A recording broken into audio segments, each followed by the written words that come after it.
101.1 News FM Olongapo. Basta Radyo, ibandera mo! 107.1 News FM Radyo Bandera. Hey! Yeah! What up? What up everybody? It's Monday once again. Lunes na naman. Ay, na-miss ko kayo. Ting Lunes, nami-miss ko kayo eh. Kaya excited ako pag Lunes eh. 'Di ba yung iba tinatamad pag Lunes, nakakatamad kasi we still got the Monday blues dahil nagpahinga Sabado, Linggo. So Lunes may Monday blues pa, no? Well, not me. Pag Lunes, ganado ako. Ganun talaga pagka if you love what you're doing, excited kang bumalik eh. Excited mong balikan, di ba? Okay, kaya ayan, miss na miss ko na kayo. Pwede ba kayong pumunta dito isa-isa para i-kiss ko kayo isa-isa? Pa-kiss pare. Even yung mga pare. Kiss natin. Yeah. Well, napansin nyo yan, ano? Ibang-iba na yung panahon ngayon, ano? Diba? Speaking of kiss pare. When I was young, yung henerasyon namin, kasi ano ako eh, Gen X ako eh, Generation X. Mga pinanganak ng 65 to 81 ba? Tama ba? Oo, 65 to 81. Yan. Or 65 to 80, I'm sorry. 81 to 2000, millennials yan. Okay? So, Generation X ako. Gen X. Yung panahon namin, Gen X. Lalo pa yung nauna, baby boomers, di ba? Yung mga nauna sa amin. Nung time na yun, di ba? Lalaki lang magbabayad pag nagde-date. Lalaki magbubukas ng pinto para sa'yo. Lalaki ang alalay sa'yo. Nagbago na yung panahon, ano? Oh, ngayon, lalaki pala yung kadate mo. Hindi, nowadays, socially acceptable na kung nagbabayad sa date yung babae, di ba? Dahil maaring siya yung may trabaho, di ba? O kaya, kung hindi pa lubos magkakilala, they can split the bill, di ba? Nasa usapan lang yan eh. Nasa setup lang yan eh, di ba? If you found a girl na pumapayag na gano'n na i-set up yung gano'n na setup na magbabayad kayo, split, she's a keeper. Ibig sabihin, maunawain yan, no? Okay? Pero pagka yung babae na ang napag-usapan lang yung bagay na yan, ang reaction agad is, ew! You're broke? I-split ako sa bill? Wag mo na ituloy yan. Wag mo na ituloy yan. Doon ka sa cowboy yan, cowgirl pala, cowgirl ang dating. Cowgirl ang datingan. Dahil cowgirl yan, handa kang sakyan. Cowgirl, sanay sumakay sa kabayo. Sanay kumabayo. Ngiting wagi ka, pare.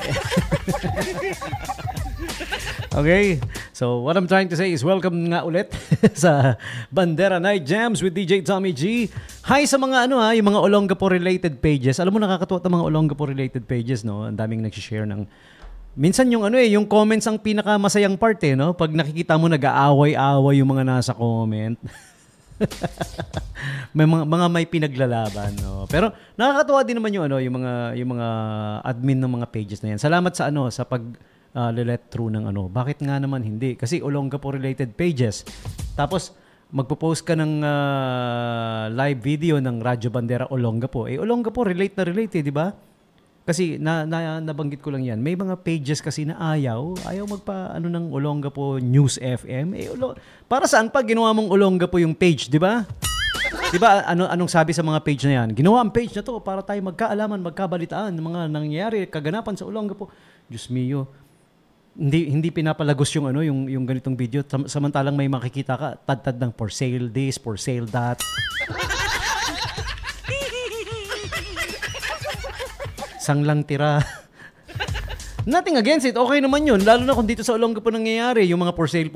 Pero puro na lang for sale. Pero yung legit na News FM, magbabalita ng kaganapan sa Olongapo, hindi mo papalagusin. Walang kwenta yan. Wala wenta na na FB page na with the Olongapo ang tema, no? Pero dun sa mga nagpapaalaw, maraming salamat sa inyo. Mabuhay kayo, mabuhay. All right? Kung yung mga ayaw nyo, wag nyo. Ang dami kayang followers ng Radyo Bandera. Ayaw nyo, di ba? Ano yun eh, it should be mutual. Ikaw yung admin ng page ng Olongapo something. Wala naman ako sinasabi, no? Maraming Olongapo pages eh, no? Tapos, kami naman, Radyo Bandera page. Yung dami ng followers nyo, tsaka yung dami ng followers namin, parehong manonotify yan. O, tingnan mo yung, tingnan mo rin. Tingnan mo. Tingnan mo yung multiplier effect noon, di ba? It's mutually beneficial, di ba? Kasi naman yung ibang page naglalagay ng engoy na admin, no? Pag napansin niyo po yung admin niyo engoy na, tanggalin niyo na. Hindi uunlad yung page niyo na. Hihilain niyang pababa yan, engoy eh.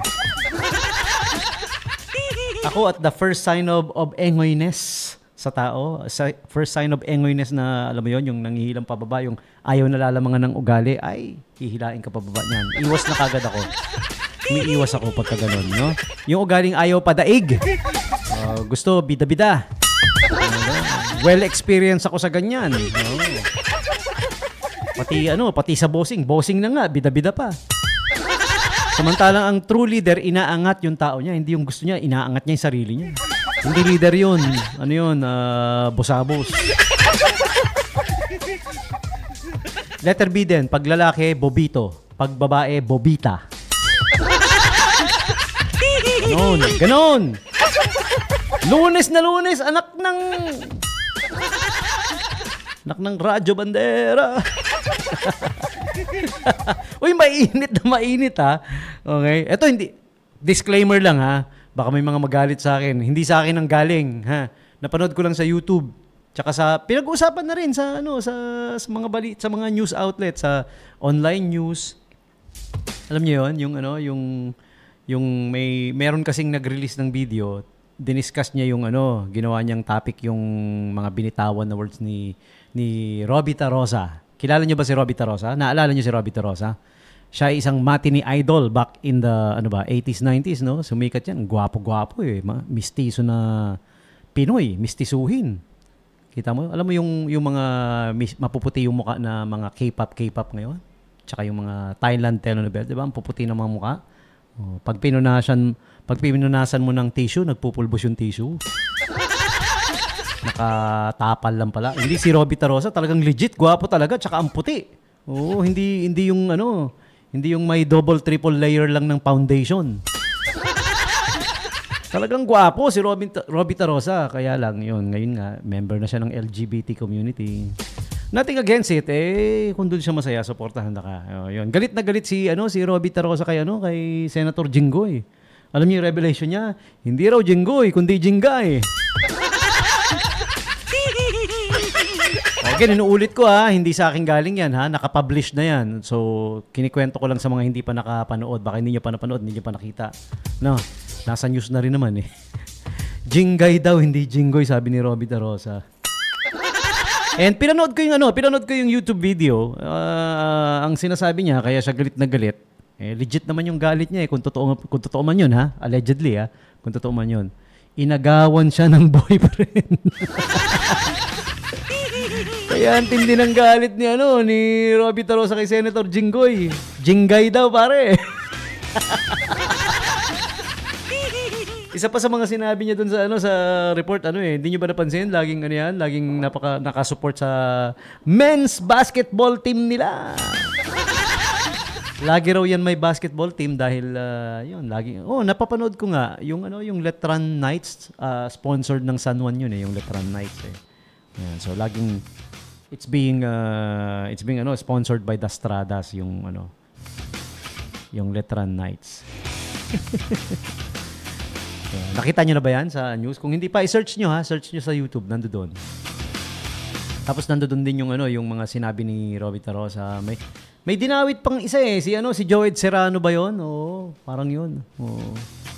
Si narinig ko dun sa di ko lang maalala kung paano yung istorya. Basta si Joed Serrano, dawit din Hindi ko alam kung, checkin ko mamaya, mahirap magbitaw ng nang hindi mo properly naaalala Pero yun talaga naalala ko, nandoon sa report yun. Nagagalit si Robbie Tarosa kay galit na galit siya kay Jinggoy. Dahil inagawan pala siya niya ng boyfriend noon. Siya pala ay Jingay, sabing gano'n. Tapos may ano pa, may tawag dito. May nagbigay pa siya ng isang instance. Kampanyahan daw noon, pinopromote nila, tumutulong sila sa kampanya ni FPJ. Kung naalala nyo, nung tumakbo ng presidente si FPJ. Abay, during in one of the campaign sortie, nag-quickie daw si Jinggoy tsaka yung boyfriend niya, kaya galit na galit siya. Habang busy, nagkakampanyahan, sumaglit yung dalawa. Hindi po sa akin galing yan, ha. Kinikwento ko lang sa inyo. Yung napanood ko dun sa ano. Hanapin nyo, it's on YouTube. Nakalimutan ko kung kaninong channel pero it's there. Nandoon naman. Hindi lang isang channel yung gumawa ng news about it. Marami. No? Ngayon, kung fake man yun, bakit Bakit napag-usapan din sa ibang news outlet? Yung mga legit, kasi vloggers yung una ko nakita. Pero nakita ko rin umabot din sa sa ibang news outlet Tingnan nyo na lang, ha. You be the judge. Wala ko sinasabing manghusga tayo. Kung saan siya masaya. Alam mo naman, ito yung, here's the thing, hindi tayo against sa bawat tao kung ano yung sexual preference mo, di ba? Kung bakla ka man, tomboy ka man, or dual citizenship, kung ano ka, half Filipino, half Pilipina. Wala akong problema sa'yo. Di ba? Ang problema sa'yo, hindi lang ako, yung mga tao sa paligid mo, is yung nagsisinungaling ka, you're not being true to yourself. Diba? Ganun yun Yung iba nga dyan, pinanindigan, nag-asawa pa Ang nangyari ngayon, kawawa si Mrs. Hindi niya alam, yung mister niya, pag di siya nakatingin, nakatalikod siya, yung mister niya, may mister din.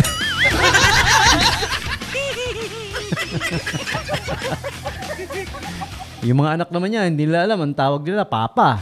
Yung pala, dapat pala tawag nila, Fafa. May mga ganyan, may mga nanindigan pa, nag-asawa pa para lang in the name of, minsan in the name of career, in the name of may masasabi yung pamilya, yung mga kaibigan. Pero you're not being true to yourself, hindi ka magiging masaya niyan. Hindi, hints. Di ba? Tingnan niyo si Rostom Padilla na siya na ngayon si Bibi!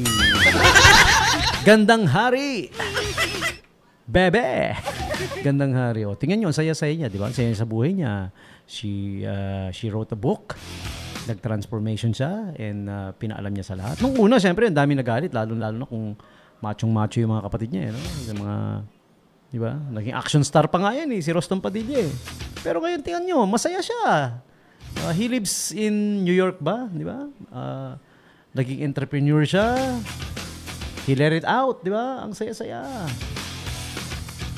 Kaya pala nung time na jowa niya raw si Carmina, sabi ni Carmina, ang dalas daw, brushin yung buhok niya Mahal, suklayin natin yung buhok mo. Alam mo, bagay sa'yo yung nakalugay na ganito. Huwag mo itatali. Nagbibigay ng mga beauty advice gabi-gabi. Alam niyo ba yon? Yung mga younger generation, di na alam yun, di na inaabot yun Hi. I-look up nyo na lang. May mga ano naman yan May YouTube video about it di ba? Okay. So, umpisa na natin. Time for today's haba na nang naging kwentuhan natin Hindi pa binibigay yung orasyon. Ito na yung orasyon. September 15, holidays and observances. And since September 15 ilang days to go before Christmas? 102? 102 days to go before 101. 101 days to go before Christmas. Bukas na ako mag-official countdown. Sige. Para 100 sakto, di ba? Well, sinabi ko na rin lang, sige, 101 days to go before Christmas.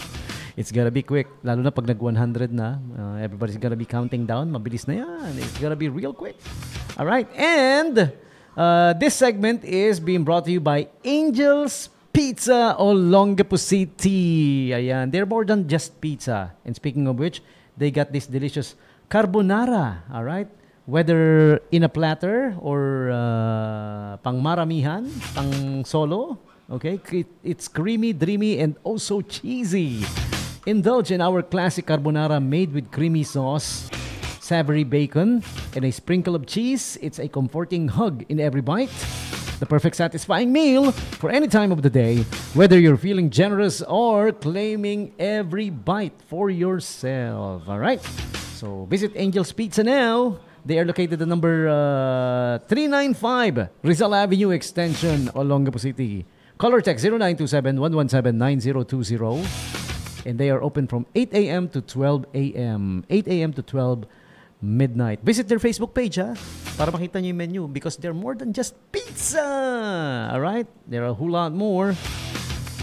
September 15, holidays and observances. Today is World Lymphoma Awareness Day, an international observance dedicated to raising awareness on lymphoma, okay?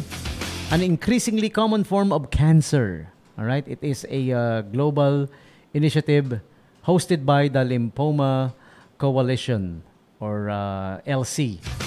It's a non-profit network of organizations exposing awareness about lymphoma. 83 lymphoma organizations, network of 83 lymphoma-related organizations. Wow. Okay. Lymphoma is aka what type of cancer ba? It's a type of cancer, I know, pero what to be exact? Is it blood cancer? Tama ba ako? Okay. Yeah, I'm checking the ano. Actually, the Lymphoma Club was founded back in 2010, recognized those affected by lymphoma or the Hodgkin's and other non-Hodgkin's lymphoma as well, okay? And to help raise awareness for lymphoma, okay? Next up we have also September 15 is Google.com Day. Do you guys know that? Founding day for Google.com. All right, so happy Google.com Day to you all, everyone. Ano ba yung nakalagay sa ano? Tingnan nga natin yung Google.com. Usually may pakulo to pag yung Google di ba? May animated something kung ano yung special feature. International Day also of Democracy ang September 15, okay? International Day of Listening. IT Professionals Day. Ayan, yung mga tropa nating nasa IT. Okay, technology, the techie kids and whiz kids. Ayan. Happy IT Day sa inyo, ha? Cheese Toast Day. Day of the Cowgirl. Oh, kanina lang nabanggit ko yung about cowgirl, no? Pag cowgirl, keeper daw, no?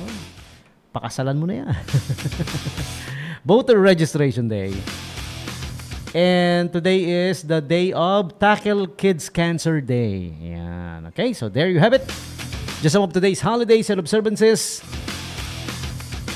September 15, 2025.